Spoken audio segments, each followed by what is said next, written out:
Welcome to the Lessons from the Great Coaches podcast. I've learned that you don't do it alone. You learn so many different things from so many different coaches. That's an elite learning environment. Failure is not a problem. How you deal with it is a problem. How to be resilient. How important it is to infuse joy in the process of learning. To be a good coach, you've got to give more than you take. What an interesting life it is to be a leader. Hello and welcome to the Great Coaches podcast, where we believe that there is no algorithm for leadership, and so we interview great sports coaches from around the world to try and find ideas to help us all be better leaders. Today's episode is on the topic of leadership identity, and we're joined for the discussion by Alistair McCaw. Alistair has been on the podcast many times before. He is an amazing individual. He has sold over 300,000 books. His podcast ranks in the top 1% in the world. And for the last 25 years, he has travelled the world working with some of the best sporting teams on the planet. And you'll hear him talk about some of those organisations in this interview.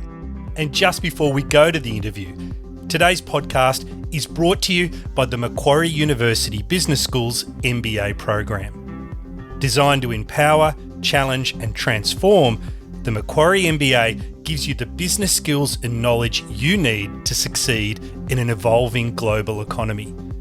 The program bridges the gap between theory and real-world application, bringing together world-leading professors, executives and industry partners to teach you how business can be used for good.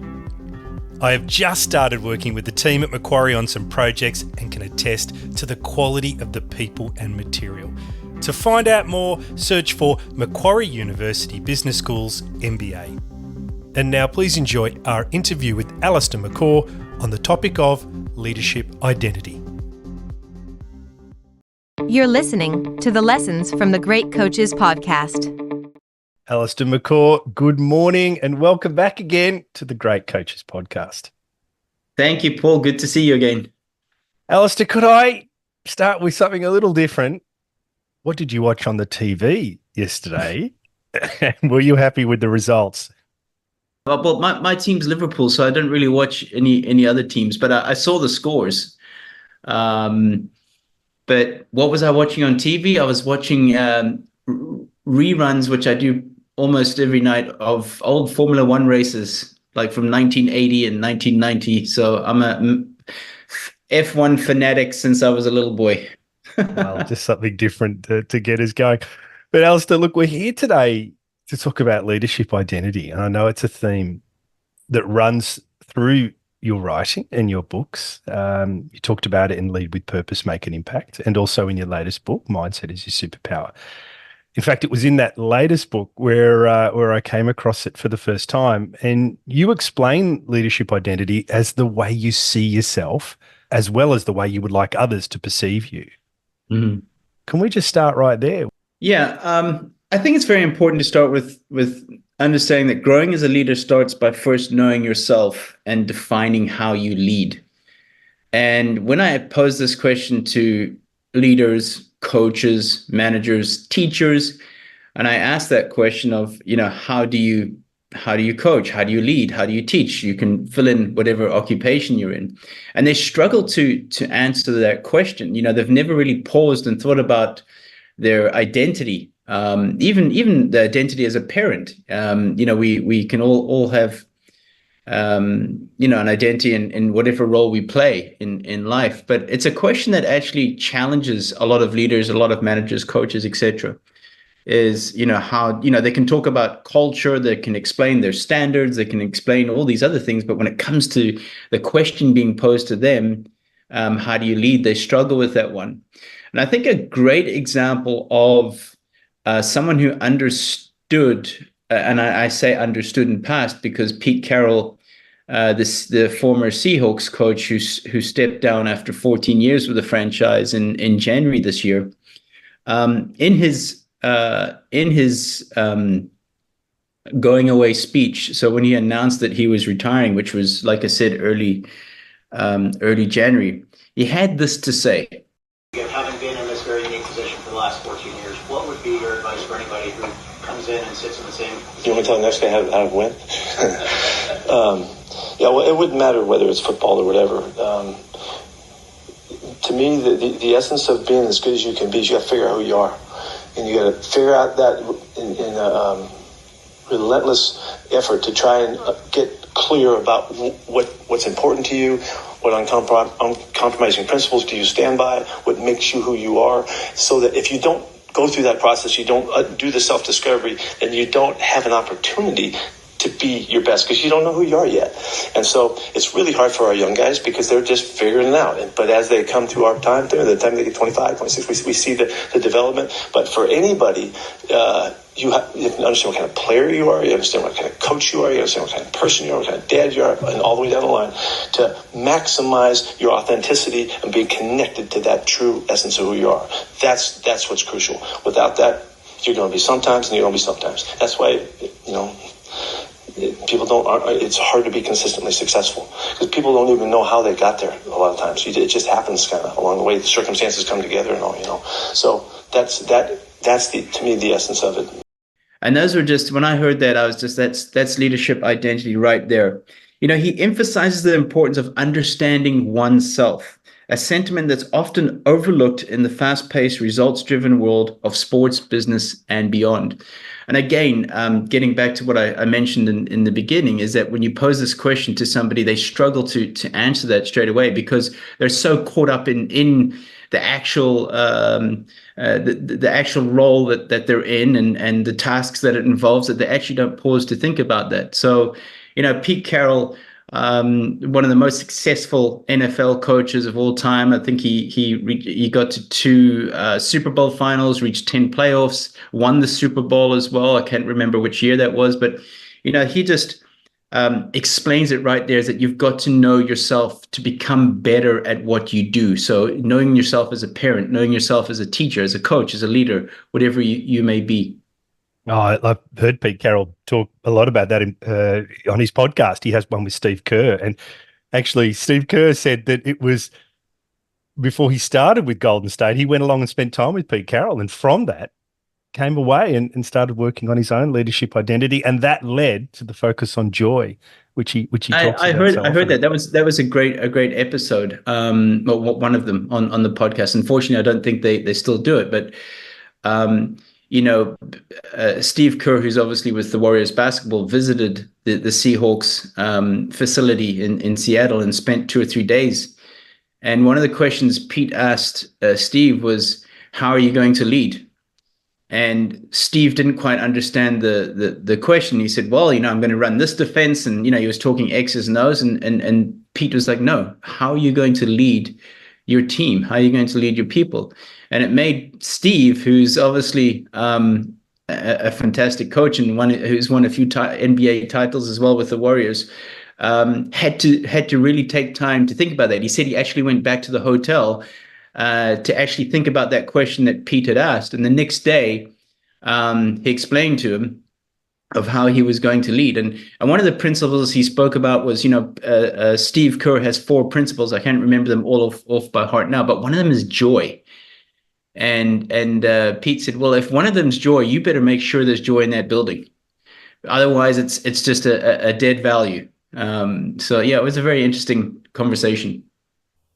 We also had a great example of this idea of thinking about your identity from Gail Kostankis, the American basketball coach. I'll insert the audio grab here where she talks about that. So I guess the biggest thing that I've learned through all this was, and I learned it when I first became a head, you have to coach to your identity, to your personality. When I had worked for Lynn for 6 years at Purdue, and then I finally got my first head coaching job at Duke University, I tried to be Lynn Dunn. She was my greatest mentor. And so I was trying to be her for maybe my first 2 years before I realized I can't do this. It's not working. She has a distinct style of play. She had a distinct personality, and I didn't have that personality.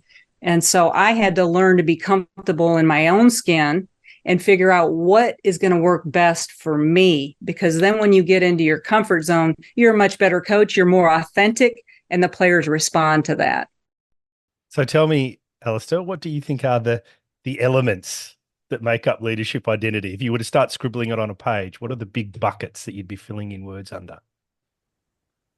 Yeah, I love using keywords. If I was to ask you as a leader, okay, how do you want to be seen as a leader? What would be some of the keywords?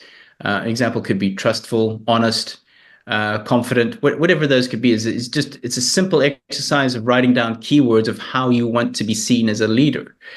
But there's five things that make up your leadership identity. The first one is your values and your beliefs. That's where it all begins right there. And again, you might have values and beliefs within your culture or within your organization, but as a leader, what are your values and beliefs? The second one is what I like to term as your vibe, your energy, your aura. How do people feel when you walk into a room?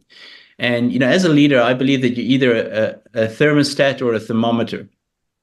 And a thermostat keeps just controls the temperature within a room, but a thermometer controls it. So are you a leader, for example, like a Jurgen Klopp, who walks into a room and can pick up that energy in that room straight away? So, the second one, your vibe, your energy is important. How do people feel? Because when you walk into a room, your vibe introduces you before you even say a word. The third one, Paul, is your interpersonal skills and your ability to get along with others. I think that's a very important one. Now, there's two things I believe that every leader needs is to be respected and to be liked. And those are two very difficult things to achieve. Now, you can be respected and not liked. Okay, so you can be respected for your values, your beliefs, the way you lead, for example, but not necessarily liked. Maybe you're not good with people in that way. Or you can be liked and not respected.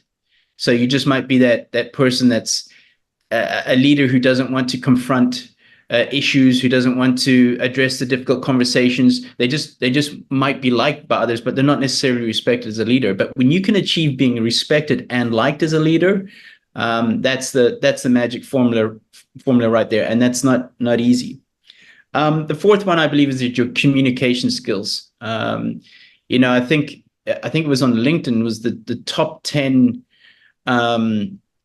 most desirable traits in the workplace and employees, and number one for the second year in a row is communication, good communication skills. So that's never going to die out. Communication skills are never going to get old. And I believe as a leader that you cannot over communicate enough a message. The best cultures I've been in that have leaders who are continually communicating the message, reminding their team of what their culture stands for, reminding them what behaviors, actions, all these things, they over communicate.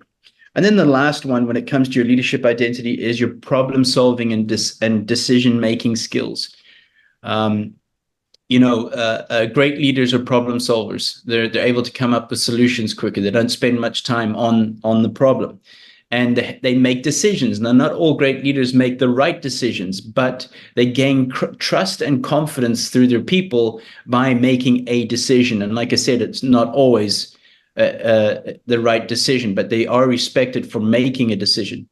So if I run through those five again quickly. Number one, your values and beliefs. Number two, your vibe, your energy. Number three, your interpersonal skills. Number four, your communication skills. And number five, your problem solving and decision making skills. This is a great list. I mean, I've heard you talk about being liked before and saying, likability is your best ability as a leader. But I love this idea of vibe. And actually, this idea of a leadership identity is something I took on. I heard you talk to Ben Ryan about it on Ben's podcast. And Ben, of course, is a terrific coach in his own right and now head of high performance at Brentford FC over in England. But it was sort of that conversation and a conversation with Ben afterwards that sort of led me to articulate a leadership identity of high care, high challenge when I was moving into Romania, had taken on a new role there, leading the brewery. And so I think there's a very real tangible benefit from sitting down and doing this. And it doesn't have to be at the start of when you're moving into something new. It can be when you're in the middle of your tenure in a particular leadership role. which kind of leads me to the next quick question, Alistair, which is, do you actually need to be in a leadership position to write down what your leadership identity is? No, not at all. As I mentioned in the beginning there, you can be a parent, you could be working in a supermarket, you could be in the police, for example. It's important to identify how you're going to operate, how you're going to function, regardless of what position you're in. I think it's crucial that more people actually think about this. As I mentioned, it's incredible how many leaders I've asked that actually haven't thought about this, but they've thought about their culture, they've thought about all the other things that go around an organizational structure, except the way they lead. Yeah, one of the key things I've found about great coaches is they understand the performance impact of their leadership in a way that I think corporate leaders don't. So they see themselves as instrumental in the outcome, and they spend a lot of time reflecting on it. Often they would call it their coaching philosophy, but they all know their values. They all think about their behaviors. And interestingly, they all surround themselves with mentors that help them, review how they're presenting themselves to the people they're leading. So I think this idea of a leadership identity is very much alive in the people that we've been interviewing. But having said that, what do you think are the benefits that accrue to somebody and their teams from just taking the time to go through this exercise? Yeah, I think the biggest one, Paul, would be self-awareness. Is that it creates a better self-awareness in terms of who you are, how you lead, how you behave, how you conduct meetings, for example, how you deal with the harder issues, the tougher conversations, all these things. When you have that leadership identity, you're able to identify things, strengths, weaknesses, for example. I like to call the strengths your superpowers. And I believe and this is something that goes back to my time working with a lot of athletes, is that I believe that to be great at something, you need at least two superpowers. So if we look at a professional tennis player, for example, they need two superpowers, two strengths. So in the men's game, for example, it'll be a serve and forehand, for example. Your best players all have those two weapons. But what are your two superpowers as a leader? Maximize those as much as you can as a coach. In all my years of working with leaders and coaches, I've never met one that had it all, that has it all.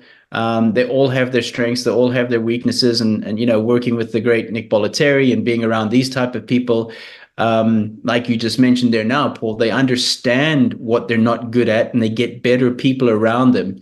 I think it's that quote by Steve Jobs as well about, or was it, I can't remember if it was Steve Jobs or yeah, I think it was, who said, just why should I hire people that I'm smarter than? Is that you just get better people around you. So I think that's one of them. And then, I mentioned self-awareness is the biggest one. Is the best way to improve yourself is through self-reflection, and that helps your self-awareness. I like this idea of a leadership identity extending beyond an individual. And I give you an example. My daughter's changed schools this year, and we went along on the first day, and principal gave us a speech, and he described the philosophy of the school being high support but high expectations. And it really resonated with me because I could see that it was a rallying cry, for the way the staff would engage with the kids.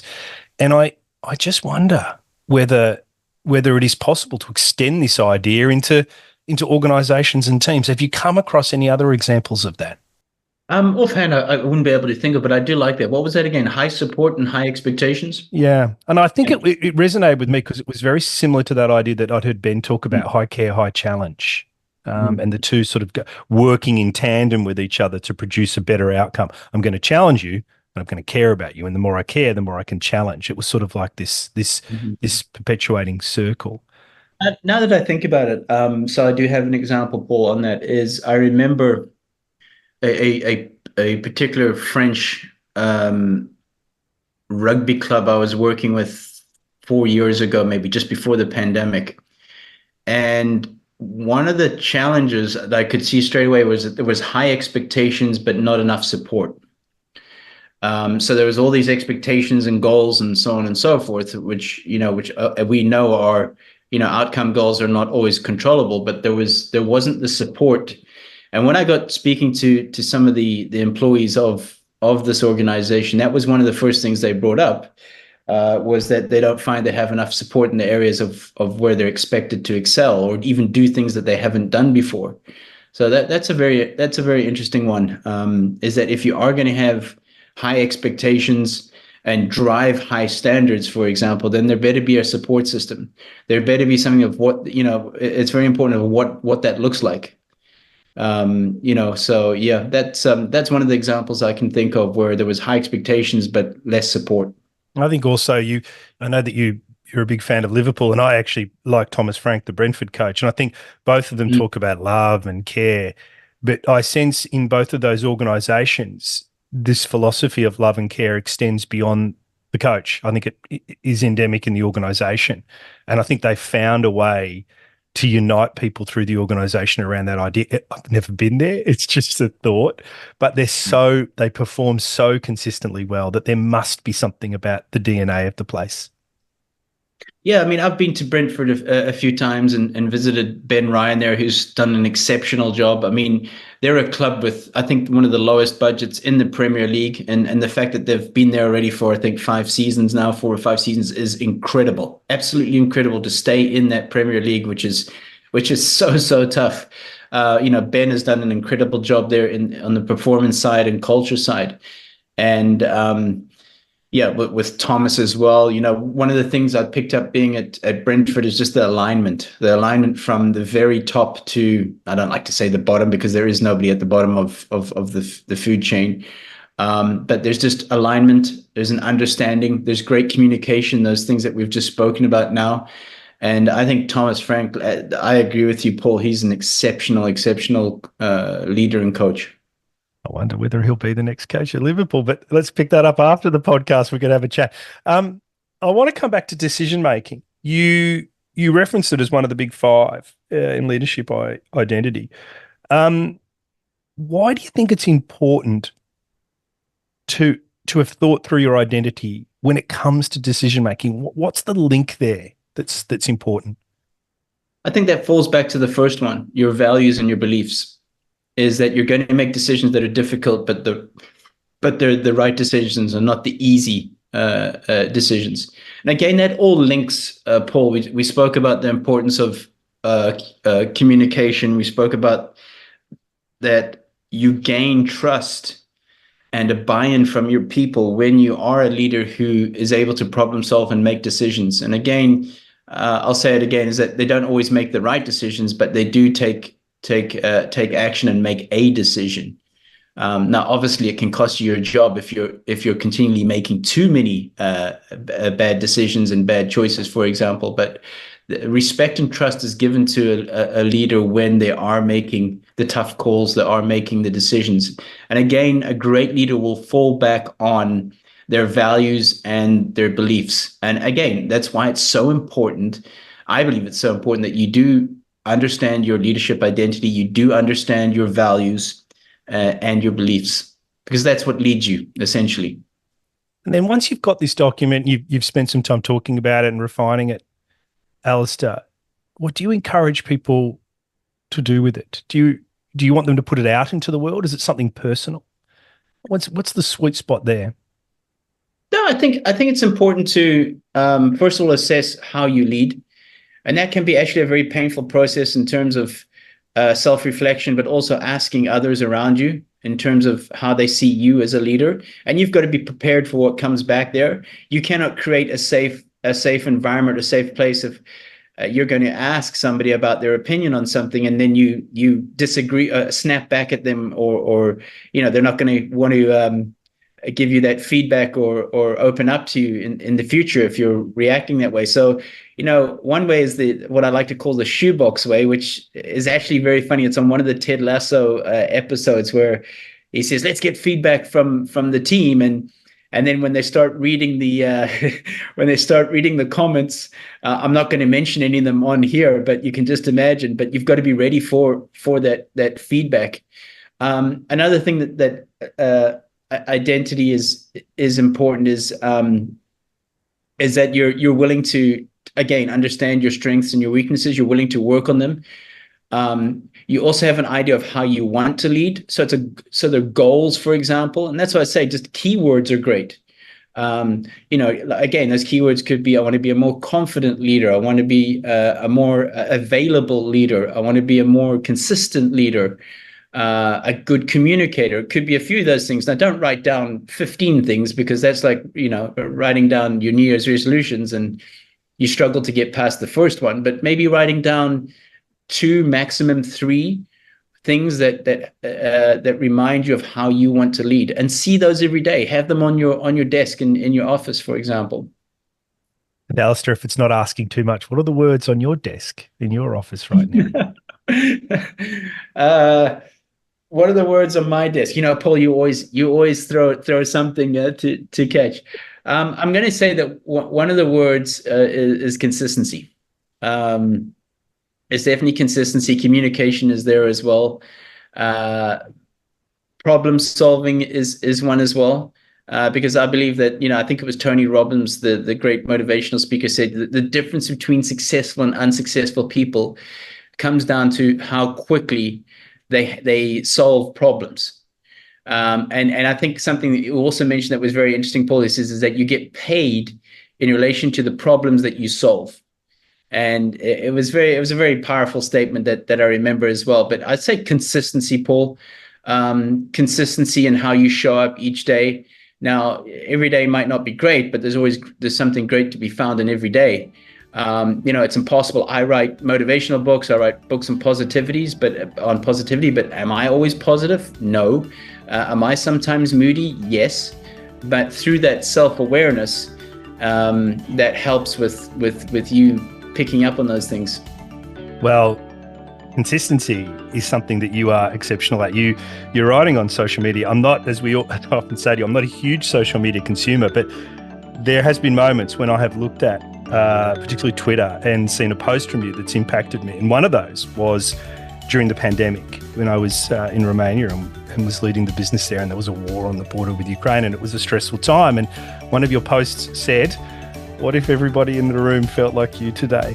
And it just really impacted me. It really made me realise that there was a lot of anxiety in the room, and that my role as the leader, getting back to your thermostat or temperature gauge analogy, was most important in that moment. So your consistency is appreciated, Alistair, at least in this house.